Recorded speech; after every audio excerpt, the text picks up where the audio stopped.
नमस्कार। विधानसभा निवडणूक 2024 निलंगा विधानसभेचे उमेदवार सन्माननीय संभाजीराव पाटील साहेब यांनी गेली 10 वर्षामध्ये मतदारसंघाचा केलेला सर्वांगीण विकास हे आपल्या समोर सगळ्यासमोर आहे। प्रत्येक गावातली कामं असतील, मतदारसंघात 3-3 हायवे असतील, हे सगळं श्रेय सन्माननीय संभाजी पाटील साहेबाचं आहे। आणि भविष्यात हे राहिलेलं पूर्ण करण्यासाठी संभाजीराव पाटलांच्या पाठीमागे आपण खंबीरपणे उभा राहायचं। दुसरा विषय, आम्ही आहे शेतकरी, आम्ही आहेत ऊस उत्पादक।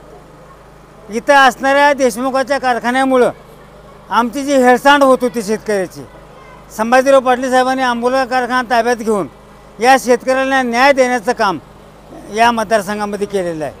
17-18 महिने आमचा ऊस जात नव्हता, तो ऊस कारखान्याचे नुसतं आंबोली घ्यायचं बॉयलर पेटलं तर 12-11 महिन्यामध्ये ऊस जायला लागला।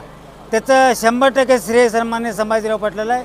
मी या निमित्तानं सर्व मतदारांना विनंती करणार आहे, कशाच्याही भूलथापाला बळी न पडता संभाजीराव पाटलांना गेल्या 20 तारखेला भरभरून असे मतं द्यावं। काँग्रेसचा उमेदवार हा पक्षाने देण्यापेक्षा देशमुखाने दिलेला उमेदवार आहे।